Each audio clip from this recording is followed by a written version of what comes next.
you will have reached the edge of the so-called Chesapeake Bay Crater. This feature is massive, in fact ranking in as the 7th largest confirmed impact crater on the planet, and today approximately 216,000 people live within its boundaries. And yet, this crater, which has 3 distinct layers, that being a peak ring, inner ring, and outer ring, went undiscovered all the way up until 1993. That year, when an oil exploration well discovered several suspicious rock types in core along with a distinct ejecta layer. The suspicious rock type they found was known as suvite, which is a type of impact crater breccia that contains fused particles of glass. Through further analysis, it was determined that the Chesapeake Bay Crater formed approximately 35.5 million years ago during a time when global sea levels were 43 meters or 141 feet higher than they are today, meaning that the ancient Eocene-era coastline looked like this. What makes this crater all the more unusual is that it seemingly formed around 10,000 years after the largest impact event of the last 60 million years on Earth. The event which specifically left behind the 100-kilometer-wide Popigai crater in Russia. But, Eocene meteor shower, there is more.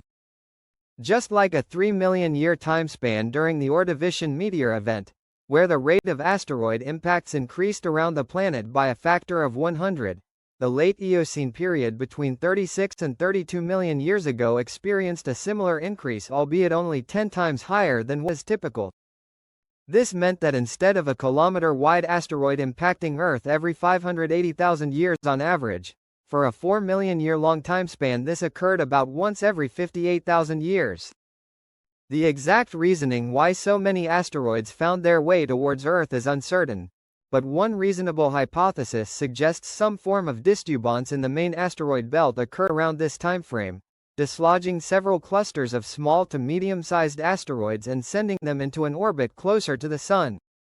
While several of these objects would end up impacting various planets, which is where I believe the Chesapeake Bay impactor comes into play, even the ones that did not shed numerous fragments of their outer regolith layers, causing increased small magnitude impacts as well. One of these asteroids measured approximately asteroid type 4,655 meter or 2.89 miles wide, and had a composition of an L-chondrite. In other words, it had a low iron content in the range of 20 to 25% by mass but a medium metal content of 7 to 11%. As this 180 billion metric ton mass of rock accelerated towards the inner solar system, it reached a velocity of 17.8 kilometers per second or 39,800 miles per hour. Soon, it entered Earth's atmosphere, causing a tremendous fireball to become visible which lit up the sky.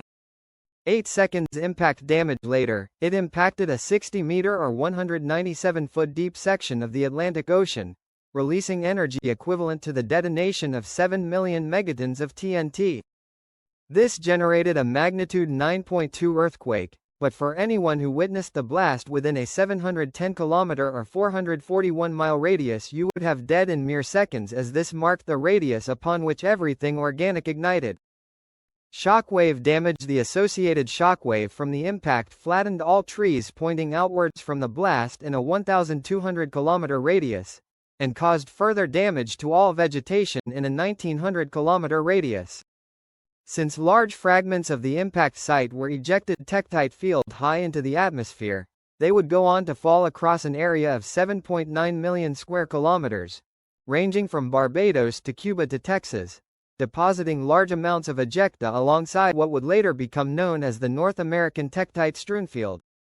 A tsunami was also generated by this event, adding further damage to distances far from the impact site. In the many millions of years since this crater formed, it was overlaid by at least 1,200 feet of sedimentary rock, burying the initially 4,300-foot deep crater in the ground. As a final note, I would like to thank my new patron Carl Tauber for supporting